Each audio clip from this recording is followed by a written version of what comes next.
옆에 서는 거 인사 나누십시다. 감사합니다. 은혜 받고 돌아갑시다. 한 번 더 하세요. 당신은 정말 아무것도 아닙니다.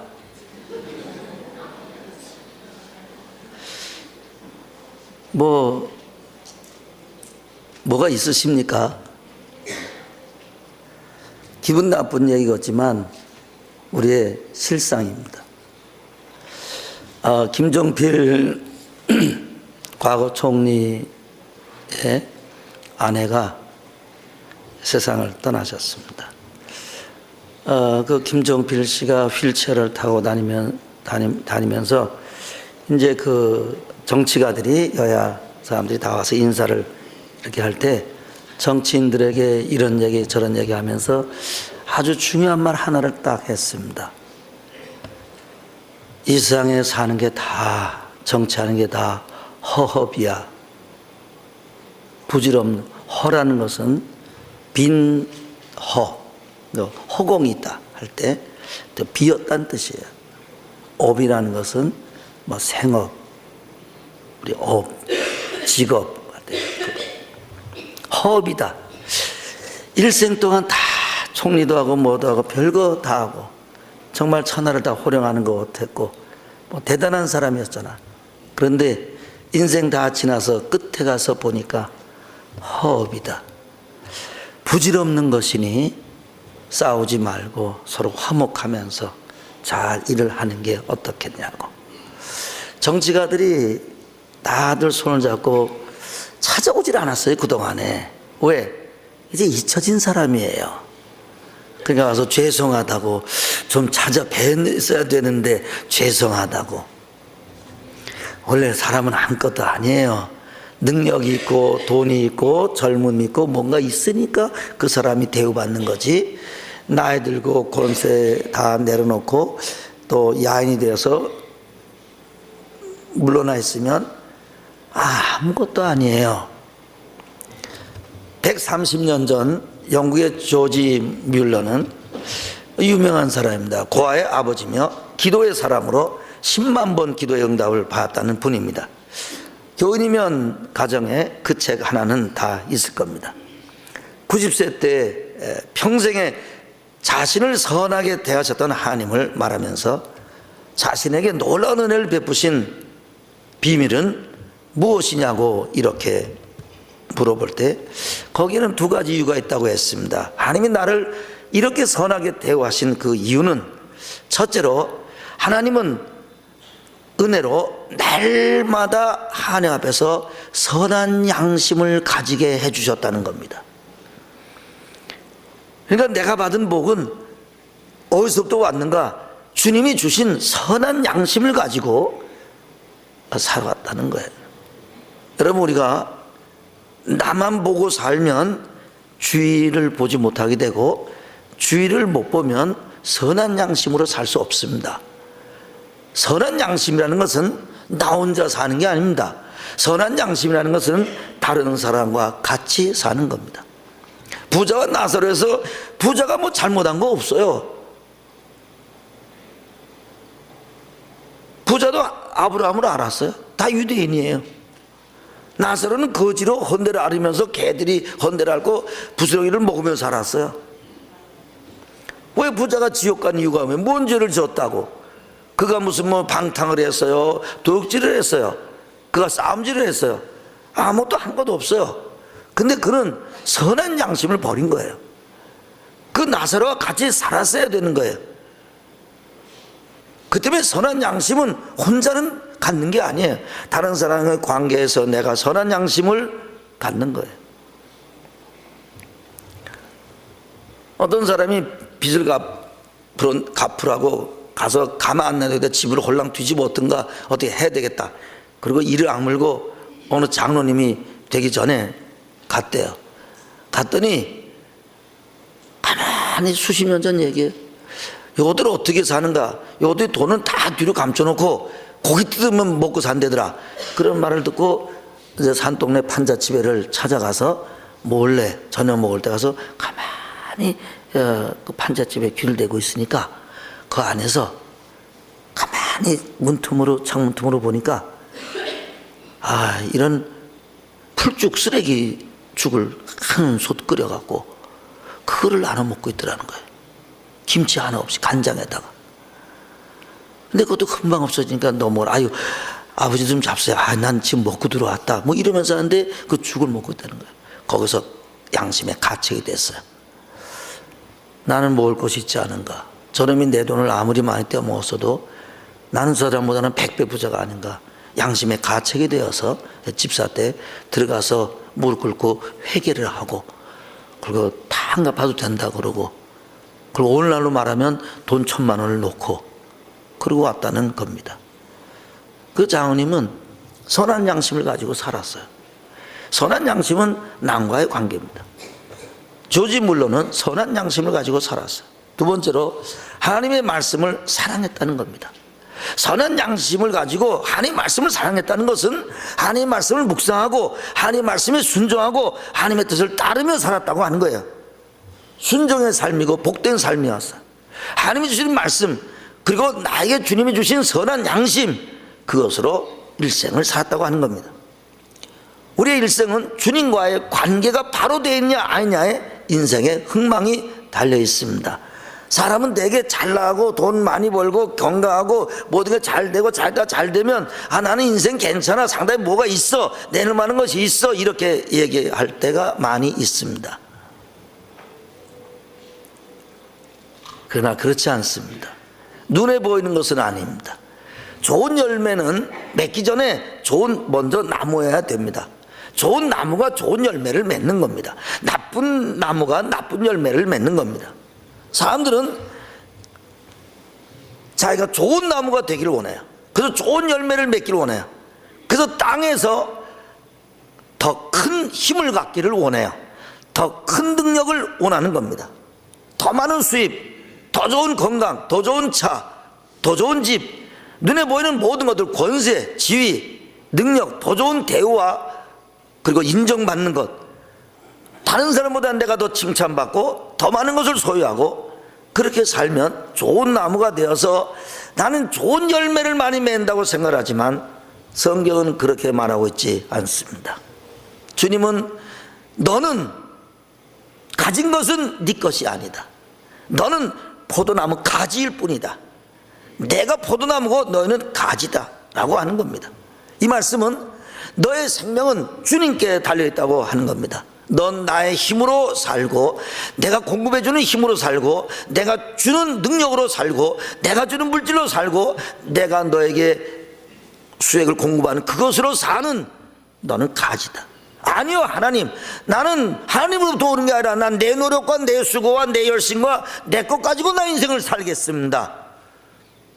그것은 불신자의 삶이며 예수님 믿지만 가짜의 삶입니다. 가지가 살아가는 근본적인 이유는 포도나무의 공급 때문에 사는 겁니다.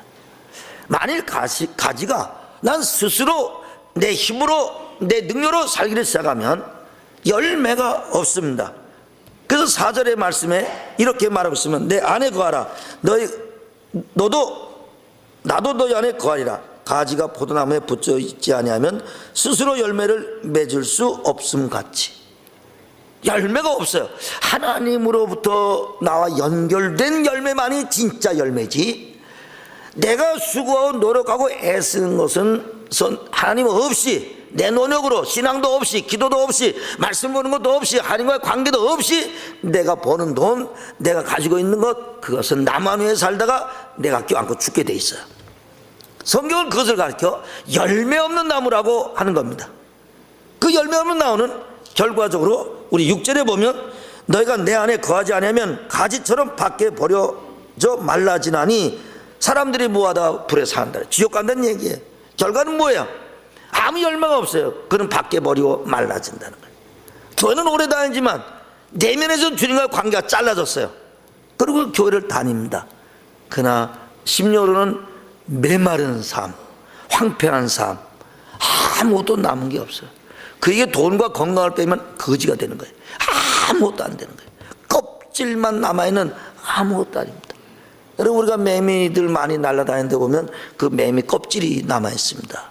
그걸 그 껍질 그냥 헐렁헐렁 그 매미는 날아가 버렸어요. 여러분 그 껍질 많이 봤죠 옛날에? 바로 인생이 그와 같은 거예요. 그게 다 날아가 버리면, 돈 날아가 버리고 건강 날아가 버리고 다 날아가 버리면 그냥 인생 자체가 당신은 70년 80년 90년 살았어. 그러면 나서 뭐만 남는가? 그 껍질만 남았고 헐렁 그렇게 남아있는 거예요. 자기의 영적인 메마름을 몰라요. 여러분 신앙생활에 영적인 느낌이 없는 사람은 예수 믿기가 어렵습니다. 아무리 오래 예수 믿어도. 그 사람은 나는 왜 영적인 느낌이 없는가? 라는 사람은 돌이켜야 됩니다. 왜냐하면 영적인 느낌이 없는 것은 영적인 문둥병자거든요. 나환자거든요. 그 때문에 교회 나와서도 영적인 느낌이 없는 영적 나환자는 지옥 갑니다. 주님이 초청은 했지만 잔치에 참여하지 못합니다. 황폐한 마음으로 인생을 삽니다. 이 땅에 돈이면 다 된다고 생각합니다. 건강이면 다 된다고 생각합니다. 그런데 성경이 이렇게 말하고 있습니다. 우리가 가지는 오직 뿌리와 줄기를 통해서 모든 영양이 다 공급되는 거예요. 받기만 하면 되는 거예요. 가지는 다른 책임이 있는 게 아닙니다. 우리와 주님과의 관계에 대한 본질을 알게 될 때 우리는 무거운 짐에서 해방돼요. 가지가지 연단에서부터 이길 수 있는 힘이 와요. 주님이 주시는 것을 받기만 하면 되는 겁니다. 가지는 자기가 뭘 노력하는 게 아니에요. 열심히 뭘 노력해서 무엇을 얻어내는 게 아니라고요. 우리가 세상에 나가서 뭘 열심히 내 노력으로만 해서 사는 사람은 아무것도 남아있지 않습니다. 노력을 하더라도 주님이 주시는 힘으로, 주님이 주시는 공급해 주시는 힘으로 사는 사람은 그 사람이 노력하더라도 그건 자기 노력이 아니에요. 하나님이 그렇게 하게 하신 것이죠. 그것은 자기 자신이 하는 겁니다. 내가 주님과의 관계에서 응답받으면서 내가 노력을 하는 것인지, 그러면 내가 하는 모든 것은 하나님의 영광을 위해서 살아요. 내가 직장을 왜 다니는가? 하나님의 영광을 위해서. 내가 돈을 많이 버는가? 하나님의 영광을 위해서, 하나님의 나라를 위해서 내가 돈을 번다. 내 아파트를 몇 채를 사고 내가 차를 좋은 걸 사고 그거 사게 하기 위해서 사는 게 아니라고요. 우리 아들이 나한테 요전에 설에 와서 외제차 뭐 이제 연세도 그렇게 되니까 하면 어떻겠냐고 이제 뭐 이러면서 얘기를 하길래, 그것이 얘기 같은 얘기를 하지 마라. 내가 대꾸도 안 했어요. 너 우리 사람이 아빠는 그런 거 안 산다 얘기를 했어. 여러분 그게 뭔 소용이 있어요? 아무 소용없는 거예요. 그러면 애가 나한테 뭘 외제차 사느니까 기뻐요? 천만의 말씀이에요. 기쁘지 않아요. 내가 뭐라 그랬어요? 그것도 무슨 뭐 미생이라는 책을 갖고 와서 보길래, 야 경론서적을 좀 보지, 미생이라는 책은 그 바둑도 좀 못하는 뭐 그런 책인 것 같은데 그거 안 봤으면 쓰겄다. 그러니까 또 세상을 알려면 이것도 봐야 됩니다. 그래서 주여 보지 않게 하시옵소서 내가 기도하고 있어요 지금. 여러분 우리는 주님이 주시는 것으로 사는 거예요. 받아 누리고 열매를 맺으면 되는 거예요. 주를 위해 열심히 뛰다가, 여러분 주를 위해서 막 열심히 교회마다 뜁니다. 그래서 교육자들도 아주, 여러분 우리 교회 같은 데도요, 원칙은 우리 교육자들을 달달 볶게 돼 있어요. 그래서 부교육자 하는 교회마다 아주 지치고 힘들고 너무너무 힘든 거예요. 전부 코피 터지고 쉴 데가 없어요. 쉴 힘이 없어요. 그리고 우리 박수현 전도사님이 목사 고시 보러 서울 노회 가서 이제 노회장이나 임원들 8명 이렇게 쭉 서서 이제 목사 이제 되려니까 이제 면접 시험을 보는 거예요. 면접 시험을 보면서 물어봤대요. 너희 교회 목사님, 담임 목사님으로부터 배울 것이 뭐냐? 이렇게 한 사람이 물어봤대요. 그러니까 박수현 이 사람들은 다 얘기를 하는데, 박수현 사람이 저희 교회는 오전에 2시간, 1시간은 경건책을 보고 1시간은 기도합니다. 그렇게 해? 그러면 그걸 어떻게 하는가? 매일 합니다. 그러니까 더 깜짝 놀랐고, 매일 그걸 해? 주일날도 합니다. 주일날도 해? 왜 그러냐면 다른 교회는 할당량이 있어요. 그거 안 채우면은 그 다음날 목이 잘려요. 이 세상과 똑같아요. 그래서 능력 있고 전도 잘하고 제대로 하는 사람은 남아있어요. 제대로 못하고 뒤처지면 1년 있으면 나가야 돼요. 치열해요. 몇 명 전도하는 양이 있어요. 그거를 다 채우지 않으면 절대 안 돼요. 그 때문에 코피 터지고 피곤하고 힘들고 지치고 다 그러죠. 깜짝 놀래더래요. 어떻게 그렇게 할 수 있는가? 중형교회에서 할 수 있어요. 뭐 교회가 교인 막 끌어당기려고 막 교회를 하는 게 아니잖아요. 그렇게 해서 교인들 만들어 놓으면 성장이 안 돼요. 나중에 문제 생기면 다 싸움나고 세상에 내다 놓으면 빛이 안 돼요. 우리 교회는 그런 빛이 되는가? 그것도 의문입니다만, 주를 위해서 열심히 뛰다가 주님과 거리가 멀어진다고요. 신학 공부 열심히 하다가 경건수석 탐구하다가 멀어지고, 전도 열심히 하다가 주님과 멀어지고, 돈 열심히 벌다가 주님과 멀어지고, 선교 열심히 하다가 주님과 멀어지고, 열심히 설교하다가 주님 멀어질 수 있습니다. 가지들이 뭔가 열심히 뭘 하는 게 아니에요. 이 가지는 가장 중요한 게 뭔가 하면 포도나무에 붙어 있는 것이 중요한 거예요. 부지런히 열심히 뛰고 전심을 다하지만 남은 것은 아무것도 없습니다. 사람들이 평생 뜁니다. 평생 자기 몸뚱아리 하나 그리고 자식 한둘 위해서 인생을 다 허비하고 마지막에 말라 비틀어져 죽어진다고요. 여러분, 이것을 꼭 알고 계셔야 됩니다. 여러분들이 나이 많아서 이제 60이 나고 70이 나고 이제 80이 나고 그러면 자녀들이 가셨으면 합니다. 누워 있어서 이제 앓으면 가셨으면 합니다. 아세요? 그거를 꼭 생각하셔야 됩니다. 저도 그걸 생각하고 있어요. 내가 만약에 70이 나고 80이 나고 뭐 언제든지 누워서 이제는 더 이상 살기가 어렵다. 그러면 병이 계속 끓면 곤란하잖아. 그러면 자식 마음속에서는 이제 인생 다 일을 마치셨으니 하나님 앞에 가시지요. 그렇게 되는 거예요. 그거는 나쁜 말이 아니에요. 그거는 좋은 말이에요. 그리고 일을 다 마치고 아프면 빨리 가라고 기도를 해야 돼요. 그러니까 기도해 달라고 부탁을 해야 돼요, 자녀한테. 여러분도 여러분의 자녀들이 여러분들을 보면서 이제 아버지 아프시네. 우선 뒤에 가서 이렇게 얘기하면서 얼마 못 살 것 같지. 야, 장진은 어떻게 할까? 뭐 어쩌고저쩌고 이렇게 얘기하고 있을 거라고요. 옆에 사람한테 얘기하세요. 가실 때는 얘기해요. 크게. 가실 때는 빨리 갑시다. 내 마음대로 못하지만 괜히 자녀들에게 뭐 기대 걸고 뭐 섭섭이 생각한다 그럴 거 없어요. 네. 다 요양소 가서 세상 떠나게 될 겁니다. 그러니까 좋게 기도하다가 세상 떠나시기를 축원합니다. 평생 몸뚱아리 하나하고 자식 한두 명 데리고 인생 다 허비하고 그리고 밖에 버려서 말라져 가지고 하나님과의 관계까지 끊어지고 죽는다고요. 여러분, 우리가 솔직히 얘기합시다. 우리가 인간적으로 봐도 뭐 내놓을 거 있어요? 없어요. 김정필 씨가 내놓을 거 있어요? 아무것도 없어요. 와서 인사는 하지만 뒤돌아서면 그 사람한테 뭐 달랠 것도 없고 더 찾아올 것도 없어요. 정치가들이 미안해서 죄송합니다 이렇게 하도 못 찾아봐야 되는데 죄송합니다 전부 다 그러고 앉아있잖아. 찾아볼 필요 없어요. 또 두 아들이 또 재산을 또 다 탕진해가지고 하다 망해가지고 그래가지고 가정이 어렵다 그러잖아요. 어려우니까 이제 조금씩 이번에 조금씩 도와준다는 얘기를 들었어요.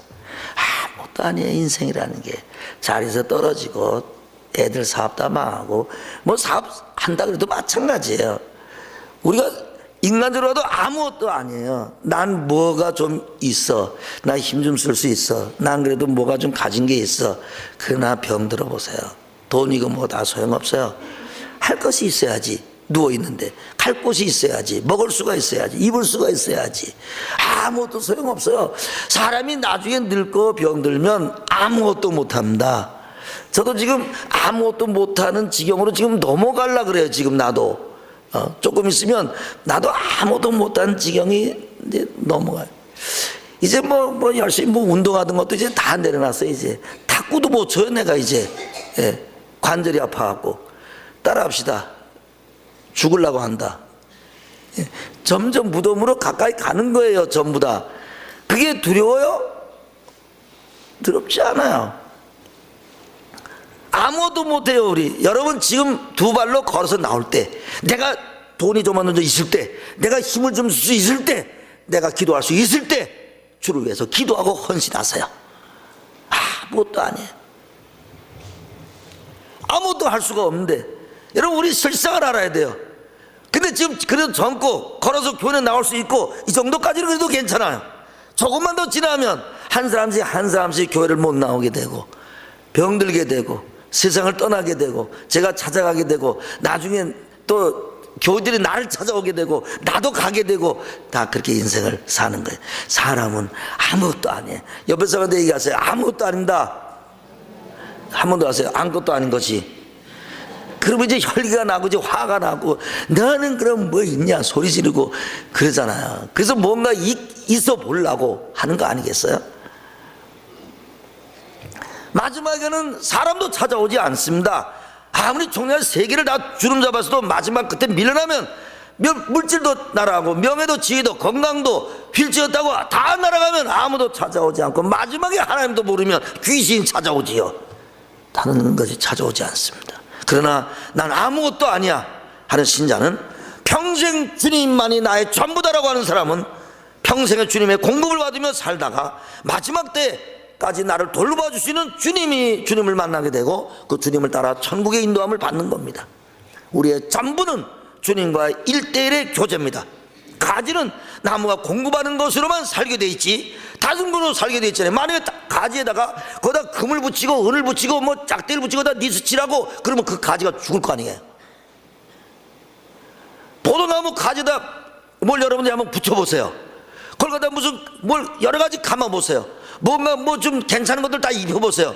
그 나무가 가지가 죽죠. 가지는 아무것도 없어요. 가지는 나무에 붙어있기만 하면 되는 거예요. 여러분 삶 속에 나는 아무것도 없어도 괜찮다. 난 주님과 붙어있으면 된다. 주님의 은혜로, 주님의 사랑으로, 주님이 공급해 주는 거로, 주님의 물질로, 주님의 기쁨으로, 주님의 사랑으로, 주님의 은혜로 나는 산다. 이 사람은 행복한 사람이 될 수밖에 없어요. 가지는 피곤이 나거나 지치거나 힘들거나 낙심이 오거나 두렵지 않습니다. 겨울이 오고 폭풍이 불어도 걱정하지 않습니다. 왜? 내가 나무에 붙어있기 때문에, 나무가 나를 잡고 있기 때문에 모든 책임은 나무가 지는 것이지 가지가 지는 게 아닙니다. 여러분, 큰 나무가 있으면 그 나무에 그 가지들이 이 나무 전체를 책임을 지는 겁니까? 가지가 자기가 책임을 지는 겁니까? 아닙니다. 나무 뿌리가 책임을 지고 기둥이 책임을 지고 그 나무가 책임을 지는 겁니다. 우리가 능력이 없는 것이 아니라 하나님의 의지함이 없는 거예요. 그렇기 때문에 책임은 하나님이 진다는 것이 신앙이에요. 그게 믿음이에요. 내 삶의 책임은 하나님이 진다. 내 자녀의 책임은 하나님이 진다. 그 믿음이 올 때까지 기도하고 말씀 보고 헌신하고 믿음을 걸어가면, 여러분들 자식을 껴안고 이걸 뭐 어떻게 공부를 시켜서 어떻게 해서 뭐 어떻게 하면서 어떻게 만들어낼까, 그거 다 소용없는 거예요. 어떤 길을 걸어가더라도 믿음으로 살고 믿음으로 길을 걸어가고 믿음으로 키우고 하나님에 대한 기대를 걸고, 하나님 나도 가지고 우리의 자녀들도 잔가지입니다. 주님, 이 가지는 나무에게 모든 걸 다 공급받아 살게 됐습니다. 나에게는 책임이 없습니다. 나무에게 책임이 있습니다. 주님이 책임을 지십시오. 이게 신앙이에요. 아니 뭘 어떻게 보지도 않는 하나님이 어떻게 책임을 져? 내가 책임져야지. 그래서 내가 붙잡고 늘어지면 신앙도 없어지고 믿음도 없어지고 믿음을 가질 길이 없잖아요. 네. 따라하십시다. 하나님이 책임을 지신다. 하나님이 책임을 지시는 거예요. 여러분, 우리 딸이 말이에요. 내가 얘기했지만 또 간증이 있어서, 우리 딸이 고등학교를 딱 들어갔는데 제가 이렇게 생각해 볼 때 공부로는 쇼부가 안 나요. 그렇죠. 공부를 잘해서 뭐가 되는 것은 불가능해요. 그러니까 생각해 보니까 어려서부터 피아노 쳤으니까 제가 우리가 서울에 있을 때 저희 교회에 그 감리교를 다녔는데 이대 교수하고 이대하고 연대가 이렇게 붙어 있잖아. 그 길 하나를 놓고 그 그 골짜기, 봉원사 골짜기에 거기에 그 이대 교수와 연대 교수끼리 서로 잘 아니까 또 사택들이 다 이렇게 집들을 잘 지어서 살고 선교사들도 살고 그랬어요. 총각 때. 그러니까 그들이 교회를 하나 지었어요. 그래서 교회를 지어서 그 교수들이 전부 다 교사들이었습니다. 그래서 그 훌륭한 만들을 많이 만났어요. 거기 이대 음대 교수하시던 뭐 다 돌아가셨죠. 그분의 아들이 나하고 동기예요. 근데 스페인에 가서 클래식 기타를 하고 클래식 기타 마스터 그 만드는 것까지 다 하고 돌아왔어요. 그래서 한국의 기타 대부예요. 그래서 내가 전화를 해가지고 야 우리 딸이 이만저만한데 공부는 소부가 안 나는데 그러면 음악이라도 하나 했으면 좋겠는데 또 피아노도 뭐 기가 막히게 잘 치는 것도 아니고 그 클래식 기타를 배우면 어떻겠냐. 그러니까 그거 좋다고. 그래서 클래식 기타과를 갔어요. 평택대학을. 그 평택대학에서 클래식 뭐 서울대에서 2년에 한 명 뽑고 그다음에 무슨 시립대에서 1년에 한 명씩 뽑고 뭐 그런 클래식 기타과가 평택대학밖에 없습니다. 그래서 거길 산을 나왔어요. 산을 나왔는데 할 게 없어요. 뭐 일렉트릭 기타도 치고 뭐 다 치고 다 했지만 뭐 할 것이 없어. 그랬더니 어느 날 나한테 와서 엄마 선배가 어디 한 군데 오라 그래. 그래서 어디로 오라 그러니까 밤 없어야. 여러분 밤 없어 잘 모르시죠? 교인들은. 그러니까 그 평택대학 그 클래식 기타과를 하면 전부 어디로 취직하는가 하면 밤 없어에 가서 기타를 쳐요. 재즈 기타 치고 그래요.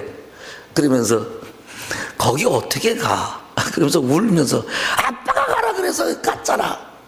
그래서 내가 그랬어요. 걱정하지 마라. 하나님이 다 길을 여실 것이다. 그래서는 속으로는 걱정이 되더라고요. 큰 소리는 쳤지만 그날 기도를 했어요. 하나님이 지금까지 너를 도우실 거다. 근데 애가 마음속에 그 사람을 사랑하는 마음이 충만해요. 우리 수미 마음속에. 국민학교 1학년 때 그 맹아를 고아 맹아를 저희 집에 방학 동안에 데리고 산 적이 있어요. 그때 그 맹아를 맹아가 밤에 남자예요.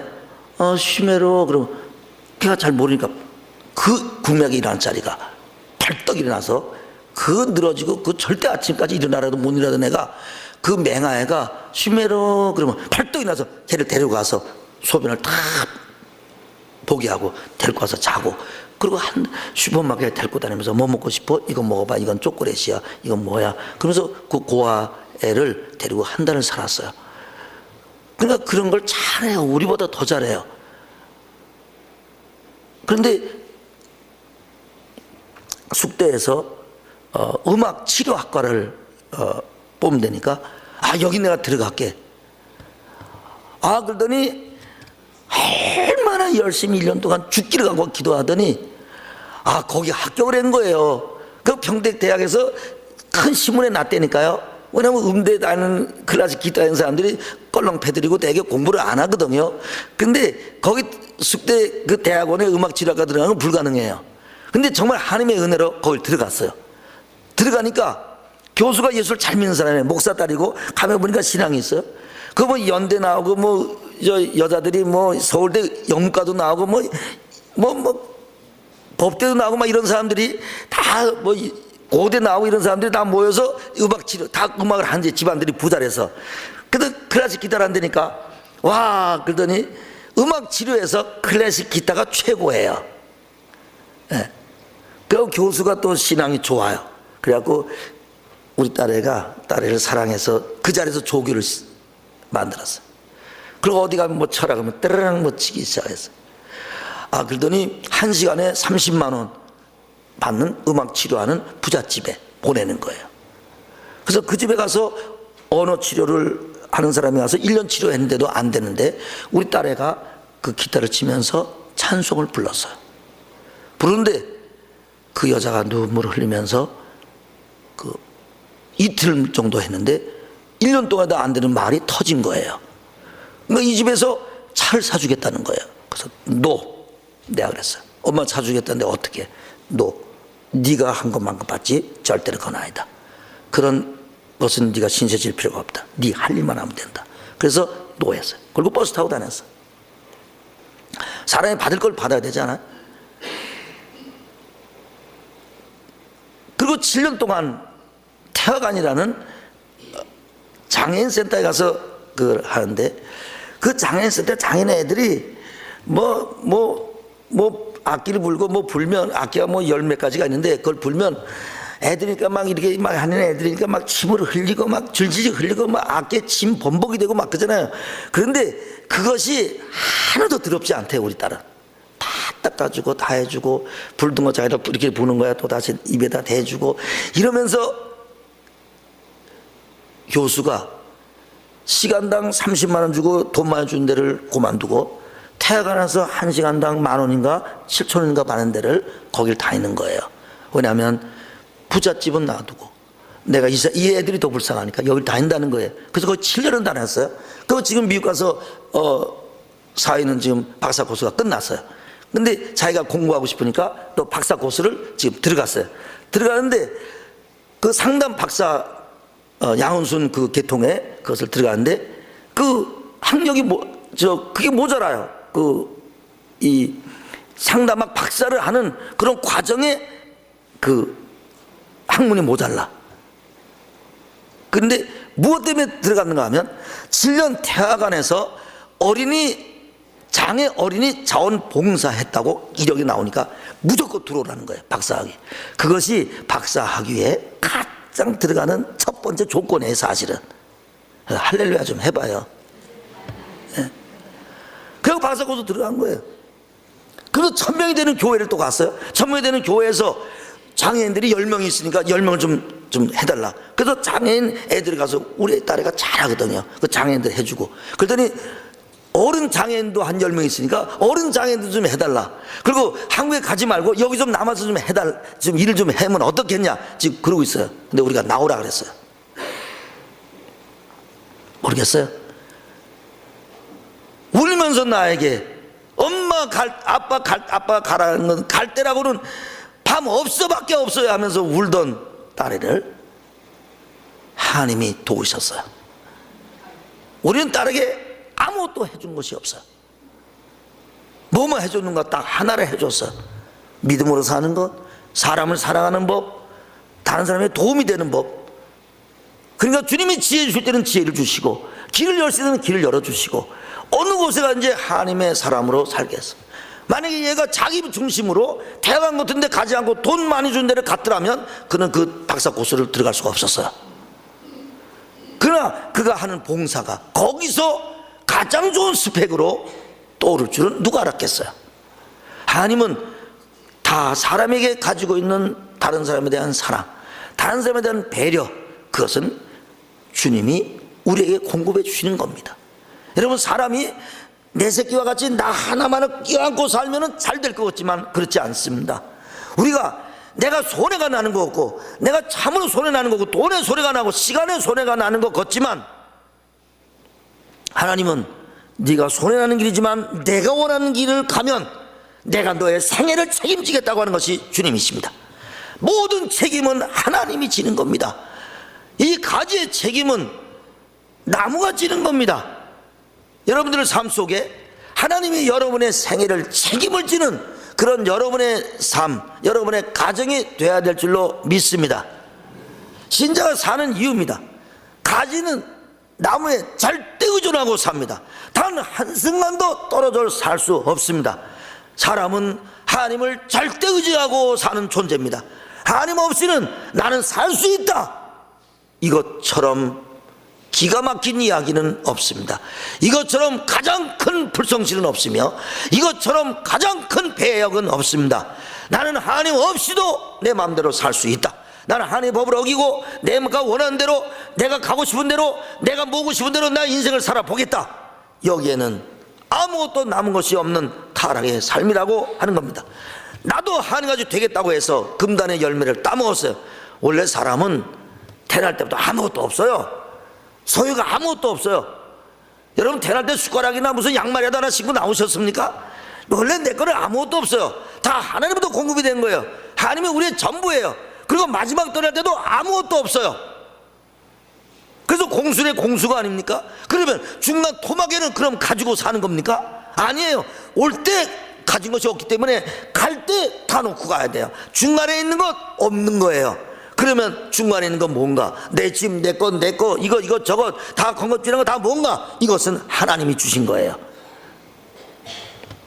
그러므로 인생을 바로 살아야 됩니다.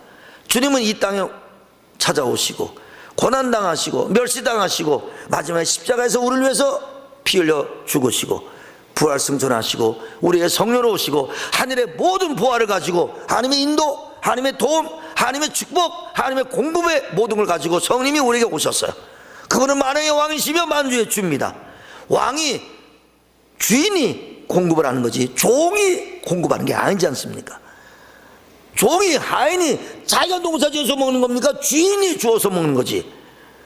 우리가 공부를 하든 직장을 다니든 여행을 하든 설교를 하든 사람과 대화를 하든 무엇을 하든 모든 책임을 주님이 지신다는 겁니다. 이것이 믿음입니다. 포도나무와 가지는 살아있는 관계입니다. 우리가 주님과 나와의 관계가 살아있는 관계가 돼야 돼요. 주님이 원하시는 것을 내가 해드려야지. 주님이 이것을 원한다면 내가 그 길을 가야지.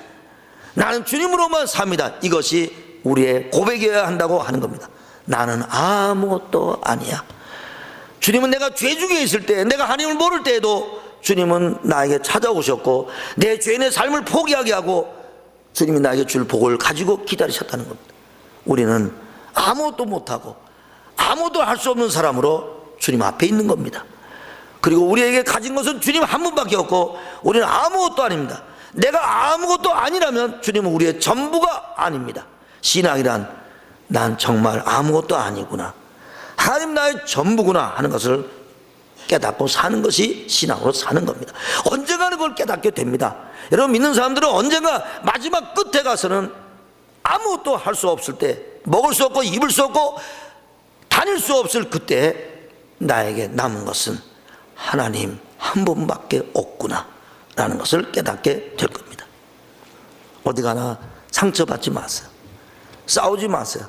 원망하지 마세요. 누가 여러 가지 문제로 금전관계로 상처 입지 마세요. 그래도 난 아무것도 아니야, 나는 원래 아무것도 없는 사람이야, 나의 전부는 예수님이 한다면 그는 이긴 자입니다. 누가 싸움을 걸면 그래 난 아무것도 아니야, 난 도망가야지, 주님이 나의 전부야. 원망이 들어오면 나는 원망하며 사는 사람이 아니잖아. 난 주님이 나의 전부야. 나는 원망이 나에게 있을 필요가 없어. 여러분, 우리가 어떨 때 자존심이 상할 때 난 아무것도 아니야, 난 주님밖에 없어, 그렇게 말하면 됩니다. 주님은 나의 전부다. 자존심은 내 것이 아니고 주님만이 나의 전부입니다라고 하면 되는 겁니다. 내 것은 하나도 없습니다. 내 것은 다 주님의 것입니다. 주님의 것은 다 내 것입니다. 여러분, 신앙이 왜 고달픈지 알아요?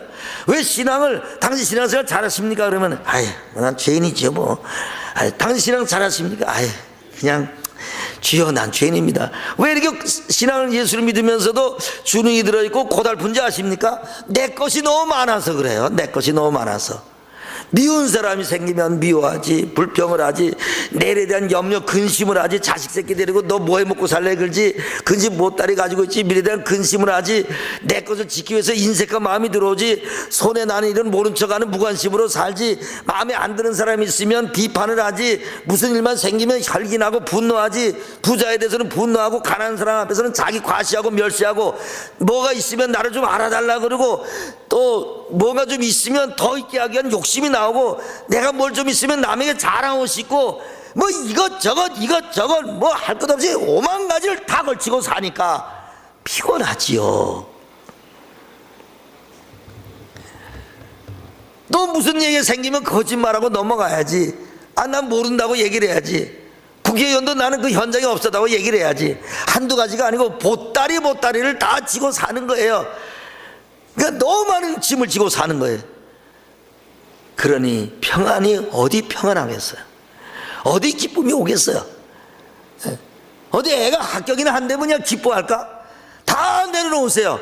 그리고 나는 아무것도 아니다, 무엇인지 나는 없다, 난 아무것도 아니라고 나를 내놓고 주님을 바라보십시오. 이것이 능력입니다. 이것이 재산입니다. 이것이 가장 큰 겁니다. 사람이 뭔가 있으면 남을 의존하지 않아요. 아무것도 없을 때 우리 하나님을 의지하게 됩니다. 그래서 구약에 고아와 과부의 하나님이라고 했어요. 의지가 없어요. 오직 한 분밖에 없어요. 그 때문에 우리가 고아와 과부 같은 마음으로 살아야 돼요. 하나님, 나에게는 하나님 한 분뿐입니다. 난 내 것도 다 주님의 것입니다. 그리고 주님의 것은 난 내 겁니다. 시편 123편 2절에 종의 눈이 그 상전의 손을, 여종의 눈이 그 주모의 손을 바람같이 우리 눈이 여호와의 하나님을 바라며 우리를 긍휼히 여기시기를 기다리나이다. 종이 상전의 손을 기다린 것처럼 여종의 손이 주모의 손을 바람같이 우리가 주님을 바라보고 기다립니다. 우리에게 능력은 주님께 있습니다. 내가 가진 것으로 능력으로 과시하려고 하고 그것으로 내 능력이 있다고 착각하지 말아야 됩니다. 가지는 아무것도 없습니다. 그리고 포도나무로부터 모든 것을 받게 되는 겁니다. 히브리서 12장 2절에 믿음의 주여 온전케 하신 예수를 바라보자. 나무가지는 그냥 예수님께 붙어서 쉬기만 하면 되는 겁니다. 그래서 양분을 공급해 줘요. 인생은 내가 책임을 지는 거 아니라 주님이 책임을 지세요. 그걸 분명히 해야 돼요. 어린아이의 생활을 부모가 책임을 지는 거예요. 우리가 하나님을 아버지라 그런다고요. 우리는 하나님의 자녀라고요. 너는 도리어 어린아이가 되라 그랬다고요. 그러니까 어린아이가 아버지를 하나님이라고 부른다고요. 우리는 어른이 아니라고요. 주님이 우리를 도리어 어린아이가 되라 했기 때문에 어린아이의 아버지는 하나님이라고요. 우리가 장성한 어른이 아니라고요. 성경적으로 우리는 어린아이입니다. 옆에 사람한테 그랬어요. 우리는 어린아이입니다. 우리는 어린아이예요. 그래서 어린아이가 아버지가 다 책임을 지잖아요. 어린아이가 있다가 아버지를 보고 아버지가 내 책임을 질 사람이 안 될 것 같아요. 내가 돈을 벌어야 되겠는데 이러면서 2학년짜리가 돌아다니면서 돈 벌겠다고 휴지를 줍기 시작을 하면 그건 아버지한테 뒤지게 터지기나 하지 아무 소용이 없잖아요. 국민학교 2학년, 초등학교 2학년 내 아버지가 다 책임을 질 거 아니겠습니까? 원래 사람은 인생 스스로의 짐을 질 수가 없어요. 언제까지 자기 인생을 책임을 지겠어요? 죽음이 찾아오면 어떻게 인생의 책임을 지겠어요? 내 인생 내가 죽어버리면 내 자녀를 누가 책임을 지겠어요? 내가 책임을 진다면요, 그러면 죽지 말고 끝까지 책임을 지어야 될 거 아니에요. 그러면 돈 좀 몇 푼 남겨놓으면 좀 책임을 어떻게 좀 잘 살겠지. 김정필 전 총리의 가족을 보세요. 두 아들이 아버지가 부자였을 거 아니에요. 상당히 그 돈마다 다 탕진해먹고 아주 거지가 됐잖아요. 책임을 못 지는 거예요, 어느 누구도. 그러면 책임을 진다고 되나요? 그럼 죽기 전까지는 죽을 때는 마지막에 무엇이 남아있어요? 어차피 사람은 자기 책임을 못 져요. 인생 전부가 다 무너져 죽는데 누가 누굴 책임을 져요? 아무도 책임을 못 지는 겁니다. 네. 제가 아는 분 한 분이 애가 이제 휠체어 타고 다녀요, 평생을. 그래서 휠체어 타고 끌고 다니는 거예요, 허건날. 끌고 다니는데 자기가 그 신장에 돌이 생겨가지고 막 그저 돌아다니니까 너무너무 아픈 거예요. 제가 미치게 아픈 거예요. 그러니까 나중에 병원에 실려가고 나서 나중에 하는 말이 뭐냐면, 내가 아프니까 이 휠체어 다 끌고 다니면서 밥 먹이고 음식점에 데려다니고 씻어주고 목욕시키고 이빨 닦고 뭐하고 해서 나 아니면 절대 안 된다고 했는데, 내가 몸이 아프고 나니까 그 애가 없어져 버렸대요, 자기 눈에서. 한 시간도 나 없으면 못 산다는 그 자기가 책임을 지던 사람이 자기가 몸이 아프니까 그 애가 지금 뭐 하고 있는지, 뭐 휠체어다 밥을 어떻게 먹는지 뭘 어떻게 하는지 아무것도 생각나지 않고 자기 아픈 것만 생각난다는 거예요. 사람이 자기가 아프면 정신이 없어요. 뭔 생각을 해요? 아무 생각을 안 하는 겁니다. 누가 누구를 책임을 져요? 지금 멀쩡한데 책임진다고 지금 설치고 다니지만 다 헛것입니다. 열심히 돌아가기 전에 먼저 주님을 신뢰하는 법을 배우고, 자녀가 하나님을 신뢰하는 법을 배우고, 아내가 남편이 부모가 형제가 하나님을 신뢰하는 법을 배워야 됩니다. 난 사랑이 부족해, 난 믿음이 부족해, 난 용서가 부족해, 난 평안이 없어. 그렇게 하지 마세요. 우리에게는 원래 아무것도 없다니까요. 사랑도 기쁨도 평안도 아무것도 원래 없다니까요. 원래 없던 것이 없다고 하지 마세요. 없는 거니까 그 자체가. 우리에게 아무것도 없다고요. 가지는 포도나무만 있다고요. 그러니까 포도나무로부터 가지는 다 공을 받는 거예요. 기쁨을, 평안을, 은혜를, 사랑을, 용서를 다 받는 거예요. 그래서 그래서 주님 나에게 사랑을 주세요.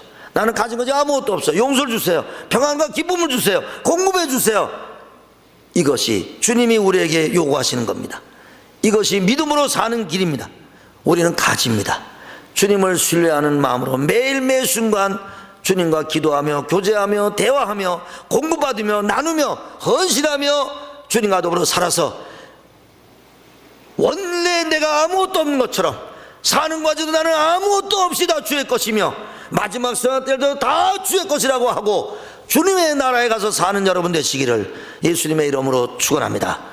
기도하시겠습니다. 이제 우리 다 같이 한 5분 동안 기도하실 때, 사랑하는 성도 여러분, 나는 무엇을 의지하고 사는가? 자식을 의지하고 사는가? 내가 가진 물질을 의지하고 사는가? 아니, 나는 세상을 의지할 것이 없습니다. 나는 자식도 의지하지 않고 난 주님을 한 번 의지하겠습니다. 그리고 자식과 더불어 아내와 더불어 그리고 여러분의 가정과 더불어 주님 신뢰하는 법을 배우는 것이 여러분의 가정의 책임입니다. 이 시간 우리 다 같이 주님, 내가 지금까지 이 짐을 지고 살아왔습니다. 주님, 주님의 손에 내가 옮겨드립니다. 주여, 내 짐은 내 짐이 아닙니다. 주님의 것입니다. 주님, 나는 나무로부터 수액을 받아서 살면 됩니다. 주님, 나와 교제하시고 내가 주님께 기도하게 하시고, 주님, 난 주님밖에 없습니다. 주님, 나에 있는 것은 다 아무것도 아닙니다. 다 주의 것입니다. 주님, 나에게 남은 건 주님 한 분밖에 없습니다. 주님, 나에게 무엇이 있겠습니까? 주님, 내가 있다고 하지만 이거 있는 것도 아닙니다. 다 주의 것입니다. 이 시간 우리 다 같이 잠깐 동안 기도하시겠습니다.